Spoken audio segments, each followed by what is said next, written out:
Bonsoir tout le monde, je m'appelle Milian Belay. Je travaille pour l'Alliance pour la souveraineté alimentaire en Afrique. Je vous parle de l'Éthiopie. Aujourd'hui, c'est Noël en Éthiopie, donc bonne Noël, joyeux Noël. Pour les derniers 2 mois, les personnes n'ont pas mangé pour des raisons religieuses. Et aujourd'hui, j'ai pu manger de la viande et boire.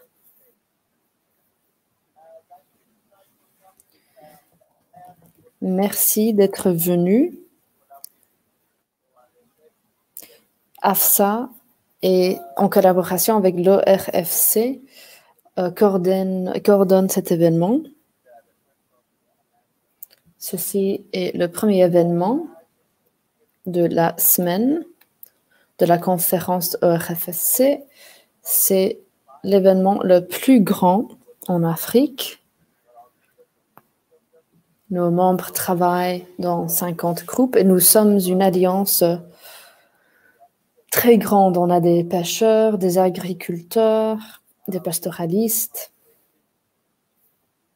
On a aussi des réseaux des jeunes et des femmes, des organisations religieuses, des sociétés civiles. Donc, presque tout le monde est représenté. Et nous disons souvent que nous avons 250 millions de membres. Nous essayons de promouvoir l'agroécologie, nous menons des recherches, l'éducation publique, le plaidoyer basé sur les recherches.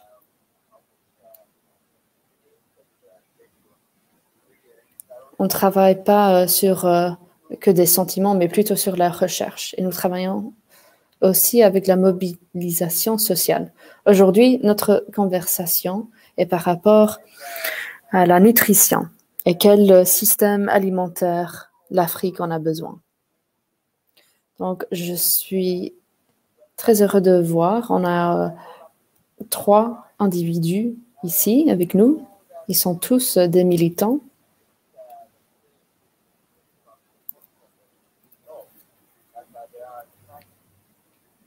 Il y a souvent des crises alimentaires, des crises environnementales, crises sanitaires, des crises culturelles. Il y a toutes les différentes sortes de crises.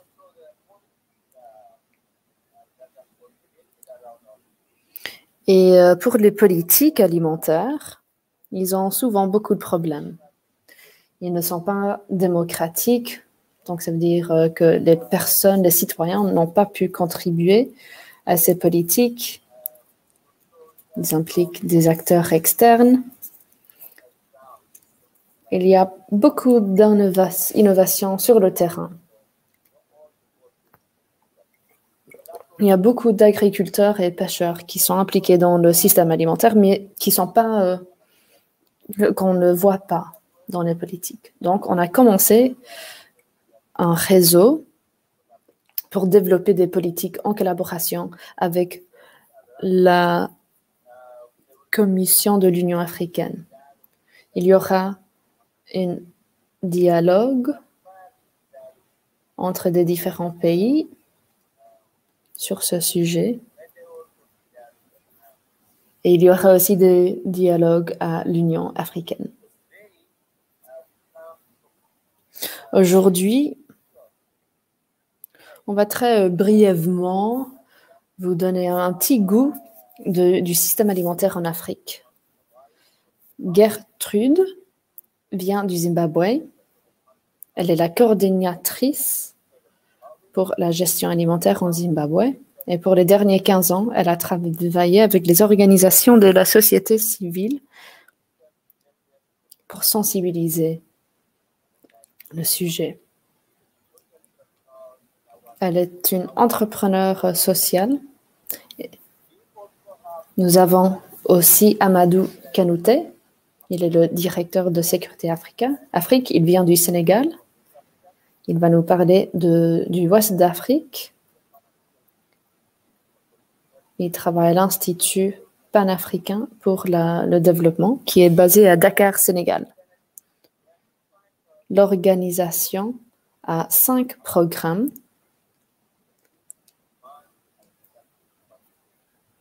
pour augmenter l'accès à l'éducation, les services, la sanitation, la nutrition, les télécommunications et la santé.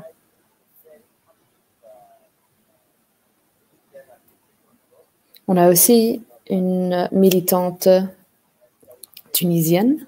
Elle est une rechercheuse indépendante sur l'économie qui vient de l'Université de Tunis.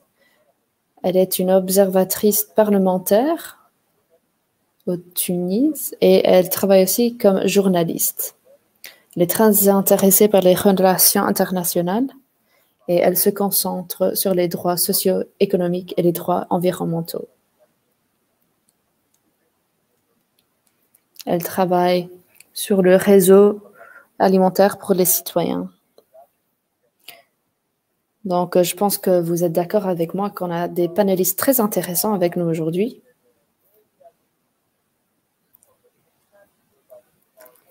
Nous n'avons pas de PowerPoint ou des présentations. Je vais simplement vous poser des questions.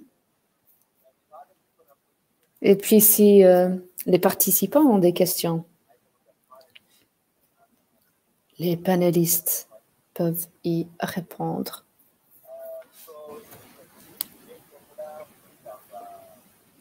Donc, on suit un peu un modèle de débat. Donc, il n'y aura pas de PowerPoint. Je vais demander aux panélistes de répondre à la première question qui va être pour Gertrude. Comment est le système alimentaire dans votre pays et dans vos sous-régions au Zimbabwe? Gertrude travaille beaucoup en Afrique. Donc, Gertrude, à quoi paraît le système alimentaire dans votre pays? Merci, Milian. Je pense qu'au début de la conversation, c'est important de comprendre ce qu'on veut dire par système alimentaire. Pour moi, ça donnera une perspective plus holistique pour qu'ils puissent comprendre le système alimentaire en Zimbabwe et en Afrique. Pour moi, quand je regarde un système alimentaire, je regarde le rendement, le marketing, le transport, la consommation, la distribution, vraiment toutes les différentes parties de la chaîne d'approvisionnement. En comprenant cela, cette chaîne, c'est très important de comprendre comment le système fonctionne. Notre système alimentaire est dominé par des pratiques industrielles. Et nous voyons cette domination dans les politiques.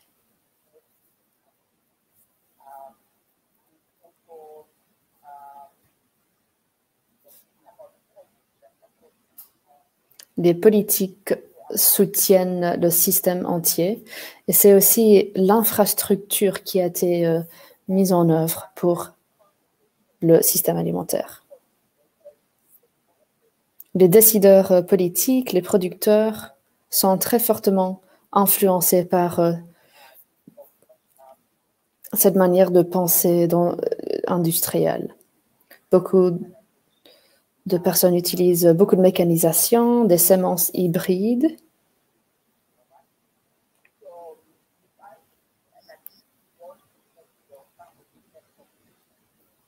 Donc, c'est une perspective très générale, mais je dirais que notre système alimentaire est dominé par l'industrialisation.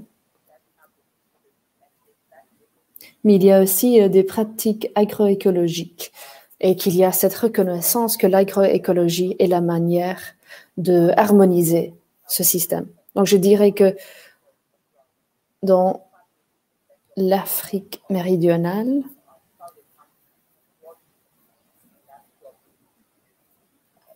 dû à la colonisation, cela a introduit les engrais, les herbicides, pour réinventer la manière dans laquelle les agriculteurs produisaient leurs produits. Tout cela a miné les pratiques qui étaient utilisées à l'époque. Et c'est tout. Merci Gertrude. Amadou, vous avez 5 minutes.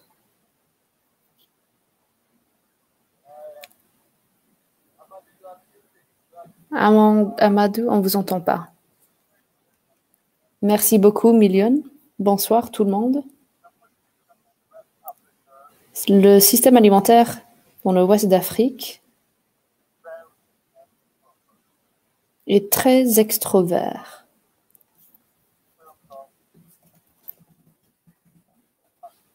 Nous dépendons beaucoup des importations. Quels sont ces produits?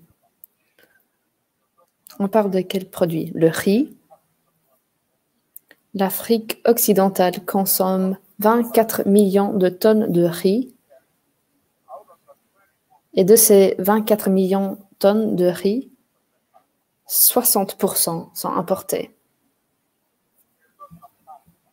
Les pâtes, le lait, le blé, tous des produits qu'on peut produire localement. Donc, il y a beaucoup de concurrence entre nous et les produits qui sont importés de l'Europe, des États-Unis, de l'Asie. Et ils sont, pour la plupart, très hautement subsidiés de leur propre pays, où ils reçoivent beaucoup de soutien, d'une manière ou d'autre. Donc, ça augmente la concurrence pour nos agriculteurs. Ça, c'est une caractéristique. Le deuxième caractéristique, c'est que les modèles de production sont dirigés vers les exportations.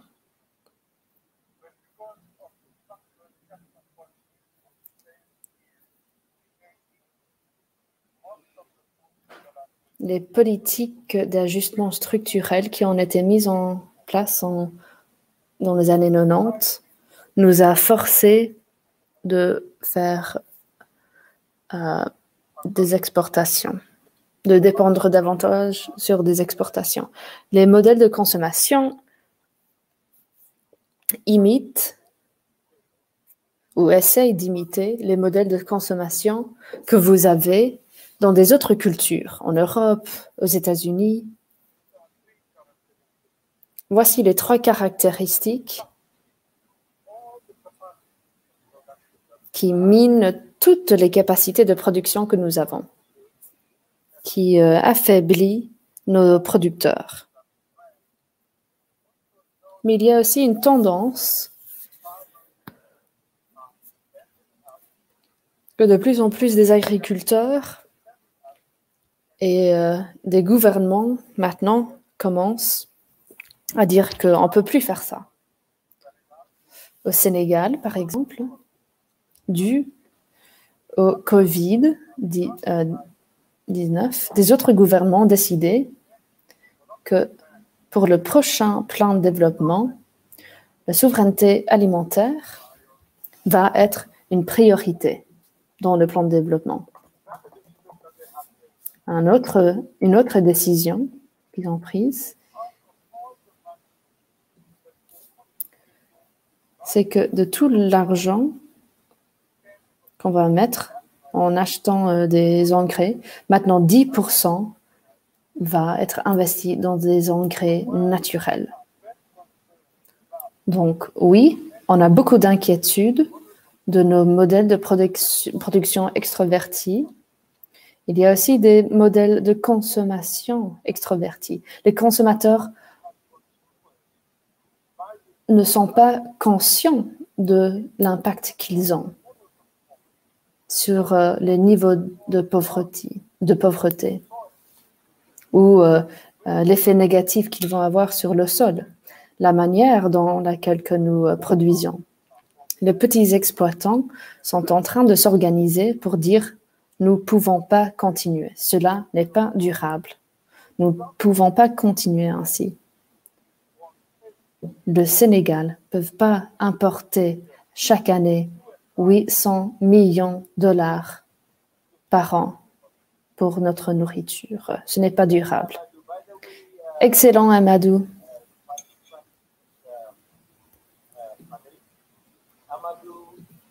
Pour les participants de notre panel, Amadou est en train de rentrer chez lui.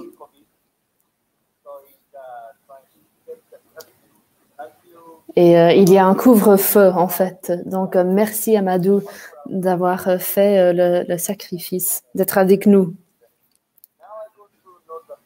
OK, on va passer maintenant en Afrique du Nord. Nadia. Le système alimentaire en Tunisie, c'est comment? Et dans votre région? Merci, Milion. Merci tout le monde pour l'information. Je dirais de manière globale, le système alimentaire en Afrique, en général, en Tunis,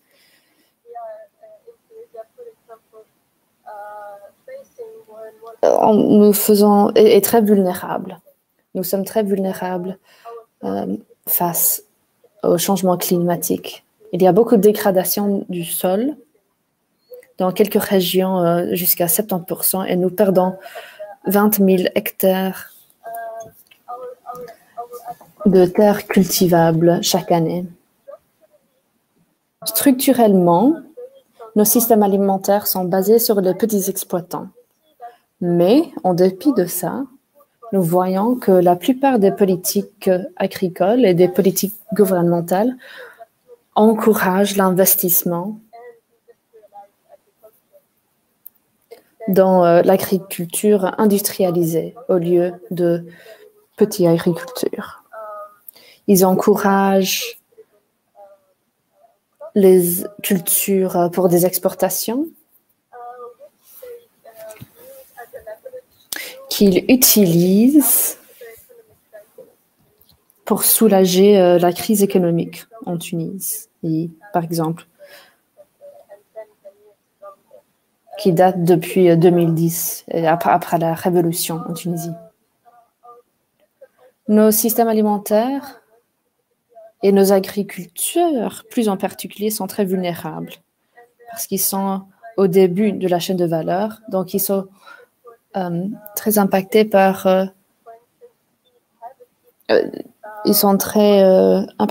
les effets négatifs, par exemple par des intrants des chimiques. Il y a une haute utilisation des chimiques qui ont un effet négatif sur leur santé et la productivité de leurs terres. Le manque d'accès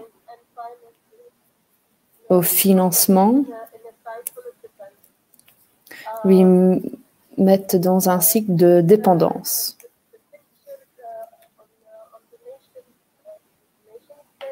Donc, voici l'aperçu de notre pays au niveau national. Cela s'est accéléré pendant la pandémie. Dans la région de Agadir, il y a beaucoup d'accès étrangers aux terres. Il y a beaucoup d'investissements espagnols qui sera intensifier la production là. L'Afrique, le nord d'Afrique, est très connu pour sa dépendance de blé ou des importations de blé pour la consommation.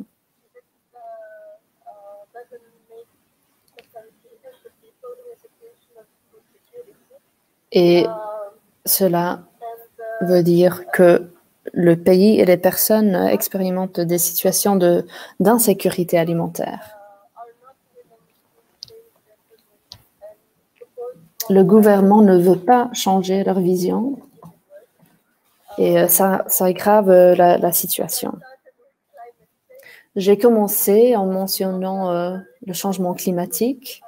Au niveau régional, nous souffrons de la manque d'eau qui est liée à la production agricole, et cela exacerbe la situation.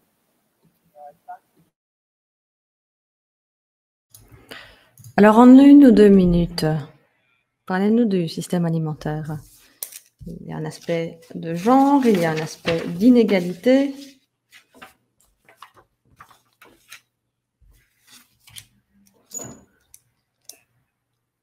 Qu'en est-il de cette nouvelle partie de la région? Qu'en est-il des systèmes alimentaires? Quelle est la relation? En 1 ou 2 minutes, s'il vous plaît. Je vais vous parler de la culture traditionnelle, pas de la culture moderne.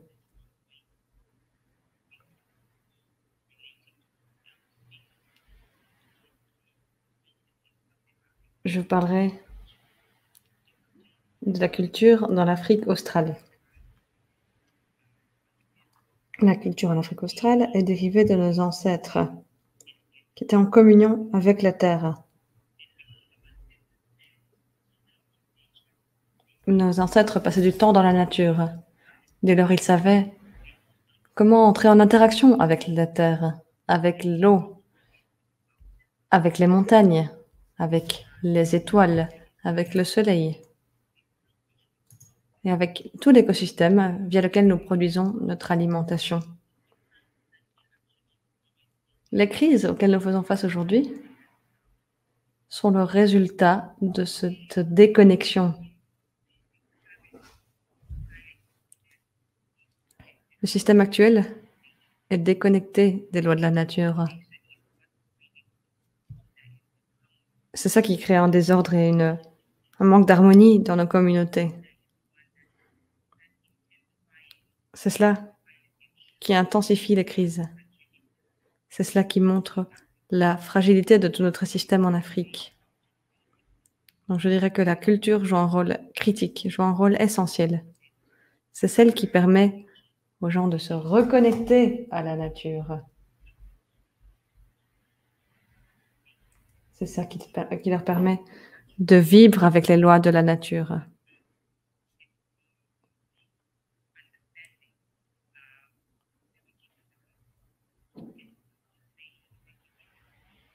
Et c'est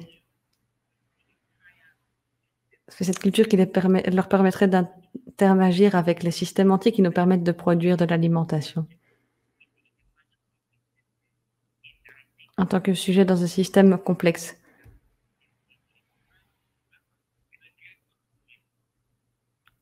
Gertrude, je crains qu'avec la nouvelle génération en Afrique, je crains qu'elle ne soit pas reliée à sa culture, qu'elle soit reliée à l'autre culture. Oui.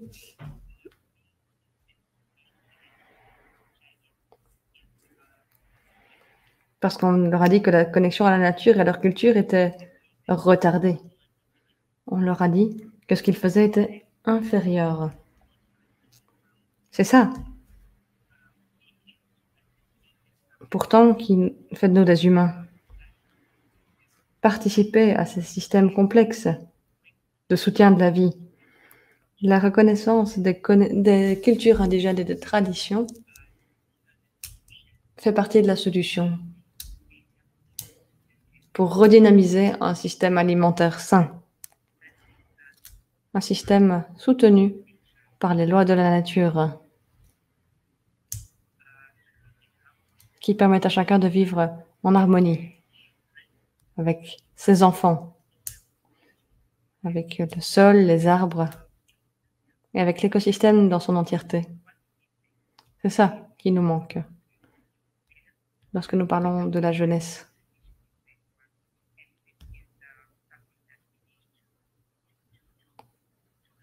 C'est ce que nous devons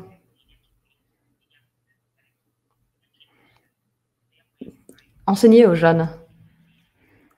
Leur manière de vivre traditionnelle est essentielle. Merci beaucoup, c'était fantastique. Amadou. Amadou, Gertrude nous a expliqué quel était le rôle de la culture dans la transition vers un système durable. Je sais que vous travaillez avec les consommateurs, avec les questions liées aux consommateurs. Pendant un certain temps, vous étiez directeur d'un mouvement mondial de consommateurs. Alors, selon vous, quel est le rôle des consommateurs dans la transition vers un système alimentaire meilleur? Malheureusement, l'interprète s'excuse, mais elle ne peut pas interpréter Amadou parce qu'il s'exprime à travers le micro dans son smartphone et la qualité du son n'est pas suffisante. Nous devons toujours interpréter des personnes qui prennent la peine de prendre un micro correct.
Mais nous savons que beaucoup de consommateurs consomment la nourriture bon marché simplement parce qu'elle est bon marché.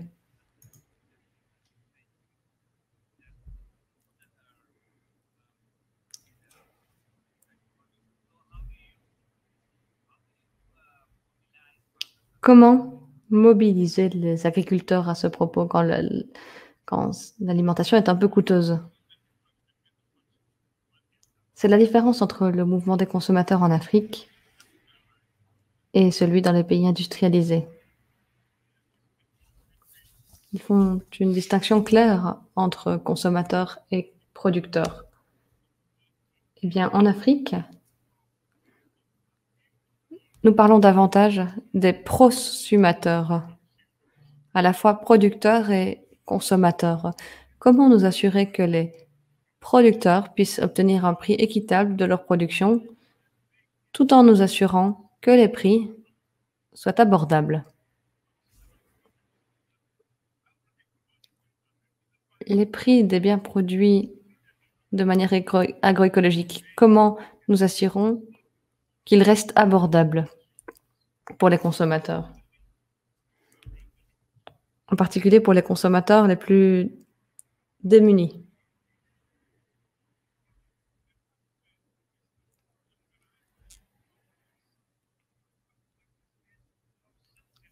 Lorsque je dis que l'État allait subventionner le prix des engrais naturels, ça va désavantager les consommateurs. Autrement, l'alimentation produite de manière agroécologique n'ira que vers un segment des consommateurs les plus aisés. Ce n'est pas ce pourquoi existe l'agroécologie. Ce n'est pas le but de ce mouvement en Afrique. Merci. Merci beaucoup.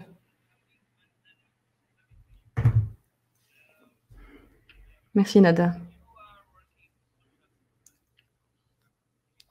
Vous travaillez avec des mouvements sociaux, vous êtes activiste dans des mouvements sociaux. Pouvez-vous nous parler de l'importance de la culture dans la transition vers un meilleur système alimentaire? Pouvez-vous parler du rôle des consommateurs?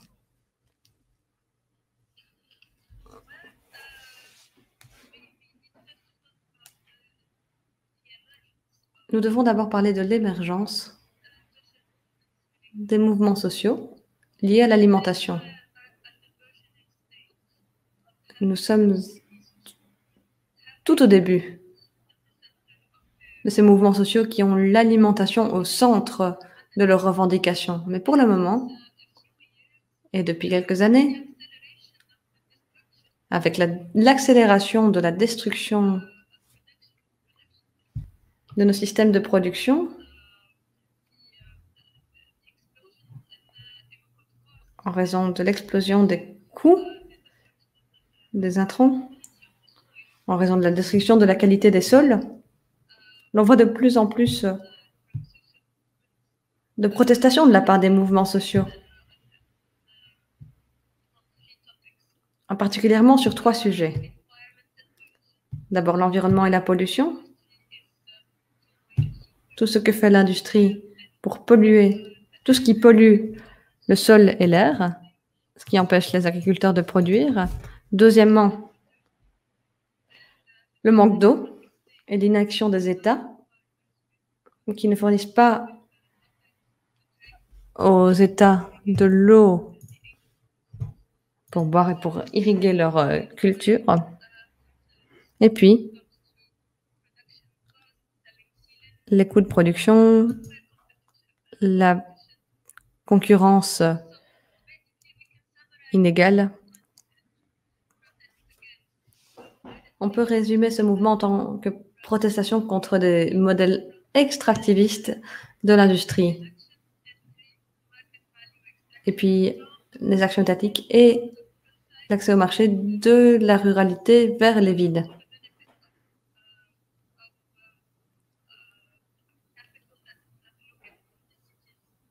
Pour les capitaux localisés dans les villes. Ce que ces mouvements peuvent ajouter, s'ils renforcent leur réseau et s'ils placent l'alimentation au centre,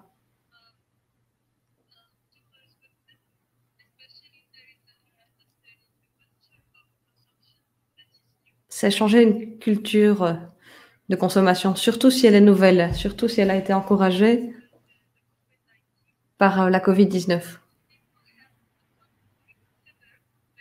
Une pandémie pendant laquelle beaucoup ont réenvisagé leur relation à l'alimentation. Pas simplement quelque chose qu'ils ingèrent, quelque chose de lié à leur santé. Ils se sont rendus compte des coûts cachés dans le prix de l'alimentation. Donc, en ordre général, l'alimentation a commencé à changer aux yeux des consommateurs.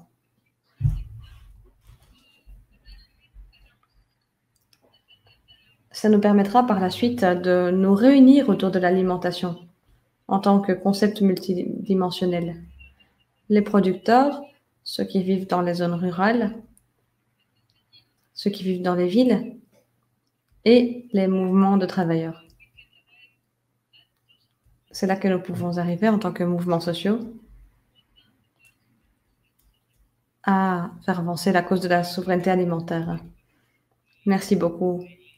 Excellent commentaire, 3 excellents commentaires d'ailleurs. Je vais revenir vers les participants maintenant, pendant un instant, et écouter les questions pour lesquelles ils ont voté le plus. La première question était posée à Amadou.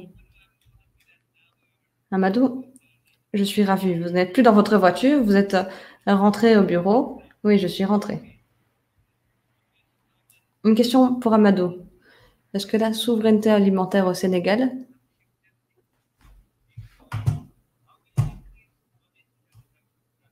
signifie augmenter la production agricole? Et si oui, comment allez-vous le faire de manière pratique? Merci. Pouvez-vous répéter votre question, Milione?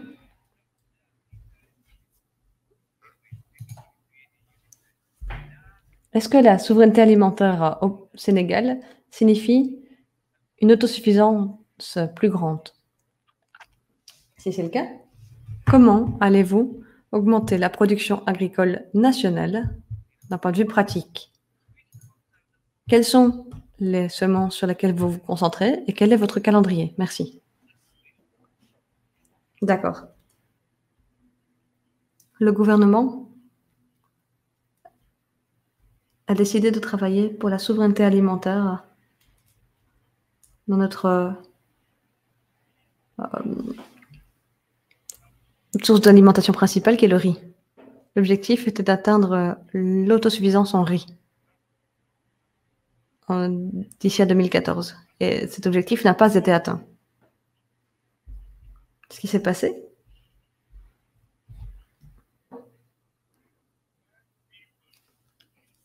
c'est que pendant que nous encourageons cela, en même temps, nous n'avons pas consacré toutes les ressources nécessaires pour atteindre cet objectif. Et maintenant, avec la crise de la Covid-19, nous payons le prix de nos erreurs. Et le gouvernement a maintenant décidé de multiplier par près de 3 son budget qui va vers l'agriculture, donc son budget consacré à l'agriculture. Il a aussi décidé de s'assurer que nous puissions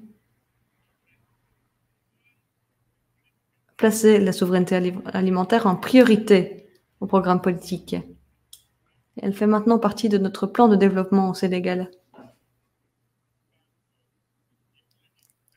qui est un plan d'urgence, le plan pour un Sénégal émergent. L'agroécologie et la souveraineté alimentaire sont maintenant le pilier numéro 2 de ce plan.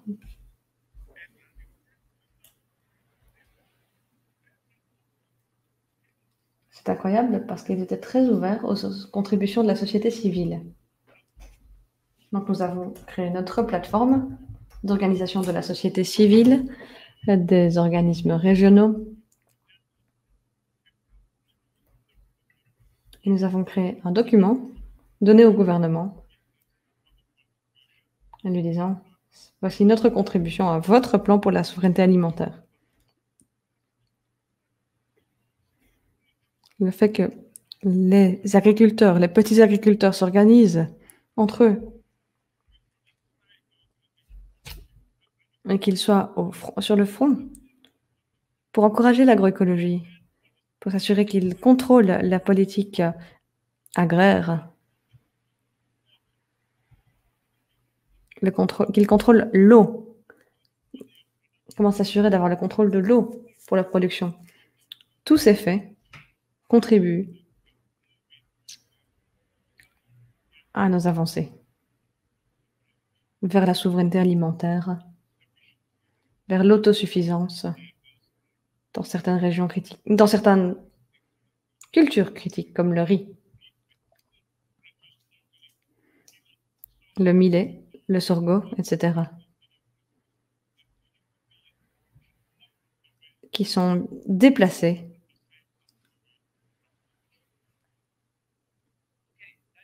pour le moment. Merci beaucoup. Vous avez répondu à d'autres questions en même temps, je vois. Il y avait d'autres questions. Est-ce que... Mais vous y avez déjà répondu. J'ai l'impression que vous y avez déjà répondu. Vous avez parlé d'autres points. Alors, je vais me tourner vers la question finale.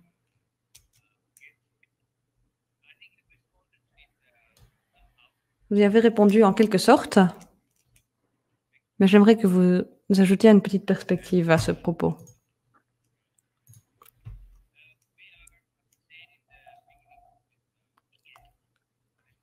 Nous sommes au début de cette discussion de panel. Nous sommes en crise. C'est ce que vous avez dit au début. Vous avez dit qu'il s'agissait d'une crise gouvernementale, une crise sanitaire, une crise des droits de l'homme, etc.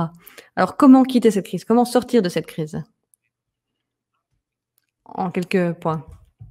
Comment? Je pense qu'il faut réinventer le système alimentaire entier. Si on parle de la souveraineté alimentaire, mais qu'on utilise cette pensée capitaliste, qui est très exploitative, ça ne va pas changer les choses. Donc, je pense que c'est très important de développer un système qui est plutôt centré sur la santé. J'ai aussi parlé du composant culturel et l'importance des personnes indigènes.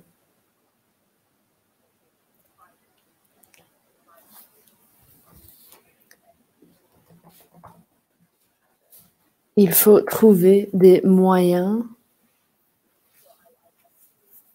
de nous joindre aux gardiens de la vie. Donc, je pense que c'est très important de comprendre la souveraineté alimentaire avec une perspective qui est plutôt centrée sur la santé au lieu des êtres humains. Parce que si on se concentre trop sur les humains, nous ne changeons rien. On remplace juste le système ancien avec la même chose, mais un peu avec un nouveau système, sans vraiment changer la donne. Il faut vivre en harmonie avec la nature et reconnaître la vie du sol qui est sacrée.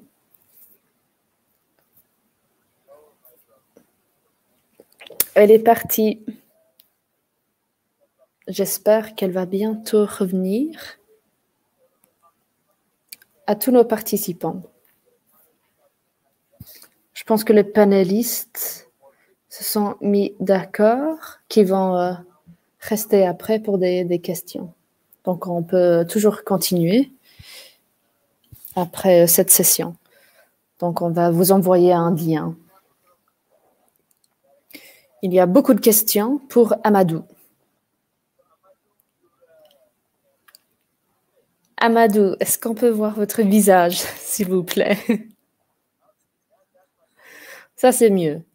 Fantastique, merci. On vous voit maintenant. Donc, nada. Comment sortir de cette crise? Est-ce que vous pouvez répéter la question?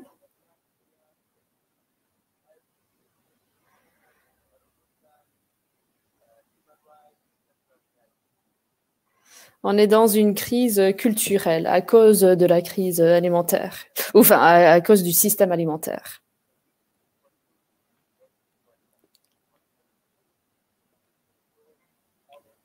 Comment est-ce qu'on peut sortir de cette crise? Est-ce que vous avez des stratégies à partager avec nous?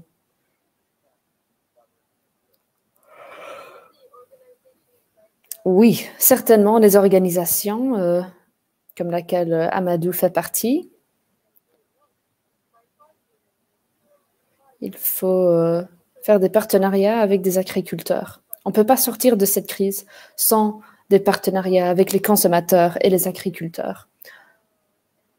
Nous expérimentons tous la même crise.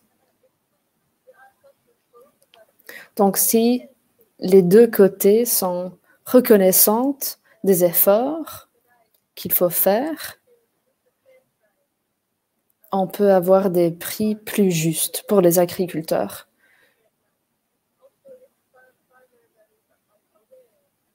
Si les agriculteurs et les consommateurs sont conscients de tous les effets d'une pomme, par exemple, sur leur santé, je pense qu'il y aura un appel pour un changement vers l'agroécologie et pour des pratiques et techniques agricoles plus durables. Comme ça, on peut surmonter ce système.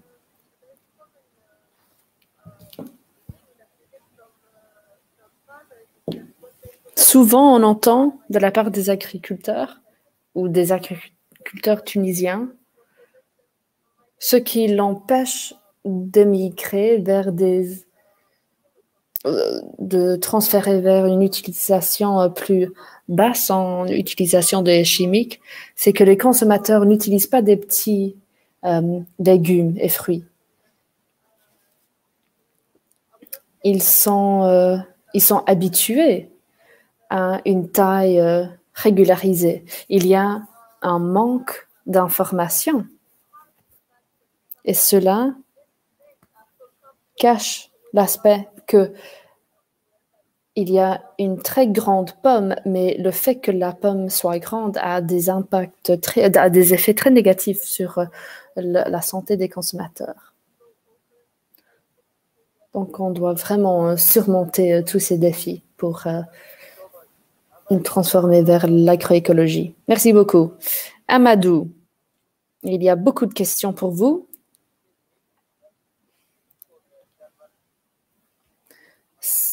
Un aspect clé, c'est de faire les produits plus sanitaires, plus abordables. Mais comment faire ça? Surtout pour les personnes défavorisées. Comment est-ce qu'on peut faire ça à une grande échelle? Est-ce que vous avez un exemple de la part de Sénégal?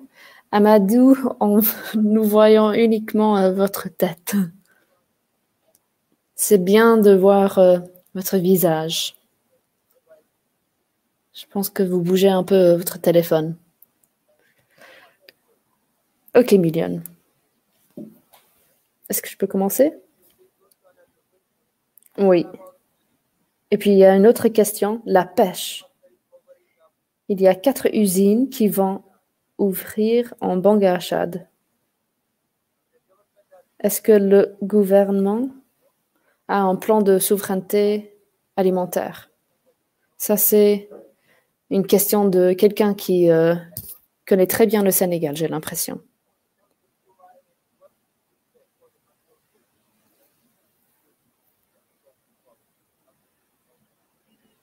Donc, l'aliment qui vient de la production agroécologique, cela est quelque chose que je dois dire. C'est une question très difficile pour nous tous. Ce qui est arrivé,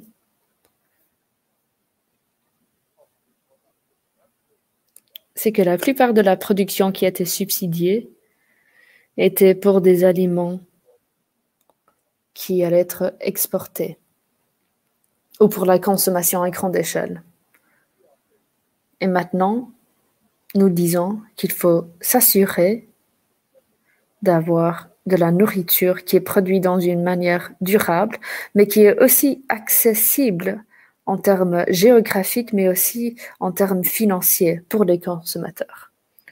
Donc, les gouvernements peuvent nous soutenir avec des subsides, même de juste 10%. Ça, c'est le début. Ça, c'est un premier petit pas. Nous allons continuer à encourager les subsides pour être transférés de la production industrielle ou la production pour les exportations ou l'exportation des biens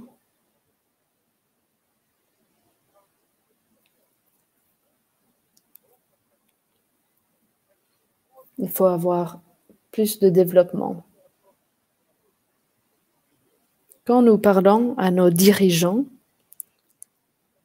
il faut aussi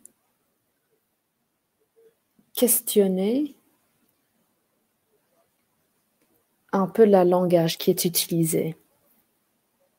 On ne peut pas dépendre uniquement des personnes qui disent si vous faites l'agroécologie, nous n'allons pas vous soutenir. Si vous utilisez l'agroécologie, on ne va pas vous soutenir. Ça, c'est la lutte que les organisations de la société civile doivent mener à l'échelle internationale.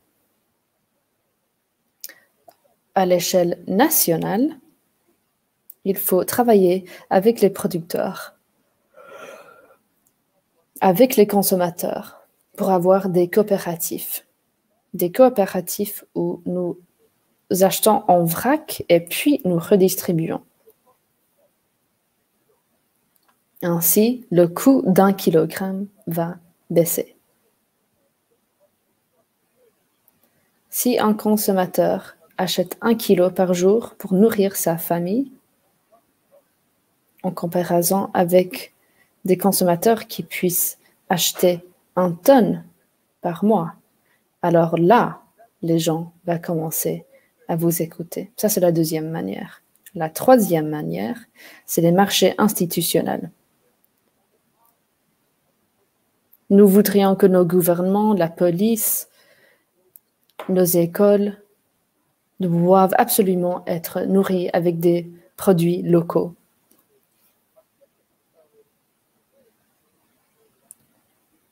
Donc, c'est pour ça que nous menons des campagnes de sensibilisation pour que les consommateurs puissent comprendre la valeur de consommer des produits indigènes. Ça, c'est la première question. La deuxième, c'est pour la pêche. On n'a pas beaucoup de temps qui nous reste, Amadou, désolé. Nous ne sommes pas contents avec l'accord de commerce entre le Sénégal et l'Europe pour le traité de la pêche. Nous ne sommes pas contents parce que ce n'est pas le moment.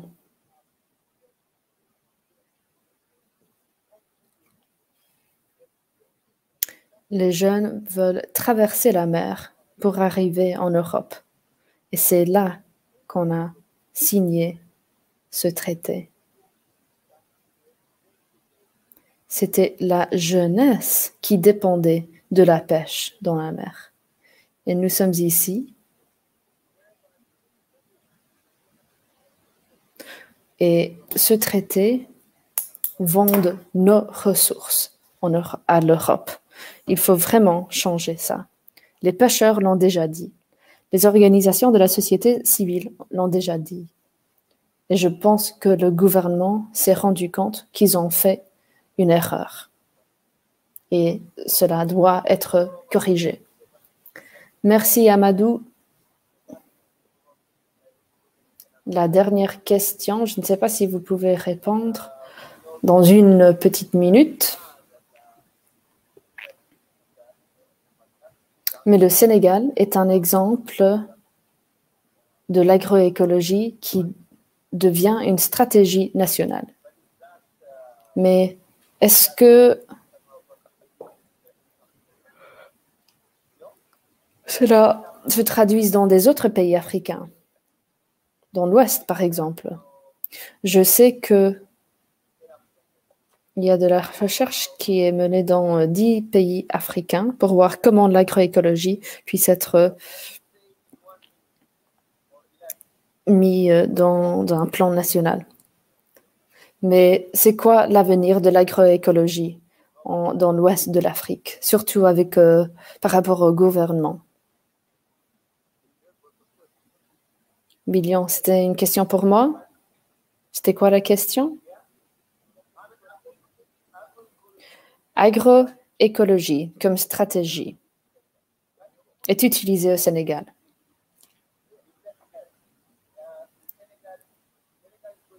Le Sénégal va dans la direction de l'agroécologie.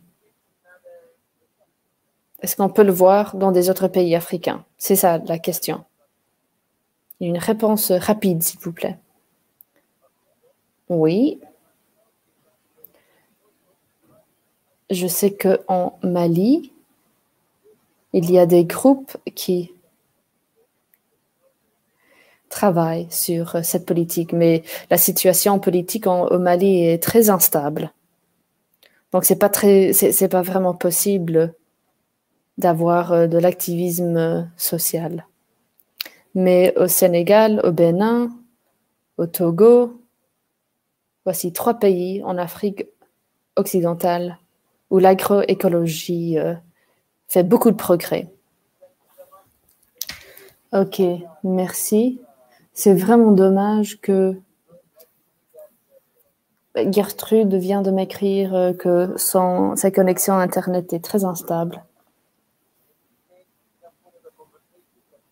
Elle a dit qu'elle sait suivre la conversation, mais elle ne peut pas parler malheureusement à cause de sa connexion. C'est très dommage parce que son perspective aurait été très intéressante. Je pense que c'est une discussion très intéressante. On a identifié des problèmes des systèmes alimentaires en Afrique. On a parlé de l'effet des intrants agricoles dans le guise de moderniser l'agriculture africaine.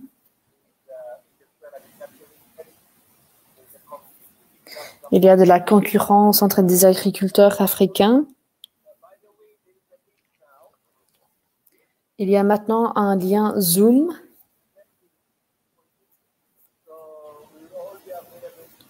Donc, nous serions tous disponibles sur Zoom après cette discussion pour la continuer. Mais il nous reste 4 minutes, donc je vais essayer de faire un résumé. Les exportations, c'est un très grand problème en Afrique.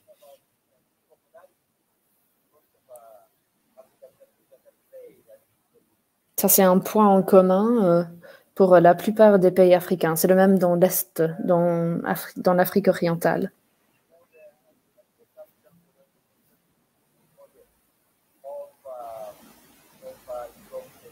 Beaucoup de pays africains suivent les modèles de système alimentaire européen. Il y a aussi des coûts très élevés. Il y a le problème du dumping des produits de l'Ouest. Cela a des impacts, des effets sur le climat. Comme Gertrude a mentionné, et même dans ma culture, je peux voir qu'il y a une érosion de la culture. Et c'est très, très triste. Dans les générations à venir, je ne sais pas comment on peut maintenir notre culture. C'est une très grande inquiétude. Comme Gertrude a expliqué, la culture, c'est la connaissance. Les femmes, nos mères, ont beaucoup de connaissances sur nos systèmes alimentaires. Et c'est une connaissance très, très importante. Et ça commence à disparaître. Gertrude a souligné l'importance de connecter avec la nature et avec nos cultures. C'est la seule façon dans laquelle on peut vraiment transformer nos systèmes alimentaires.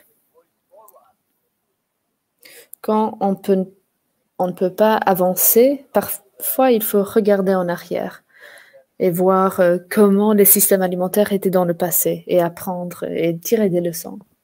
Amadou a parlé de comment sensibiliser les consommateurs et Nada l'a aussi parlé, l'a évoqué. C'est très important d'avoir des campagnes de sensibilisation et établir un lien entre les consommateurs. Il a même inventé un mot des prosommateurs.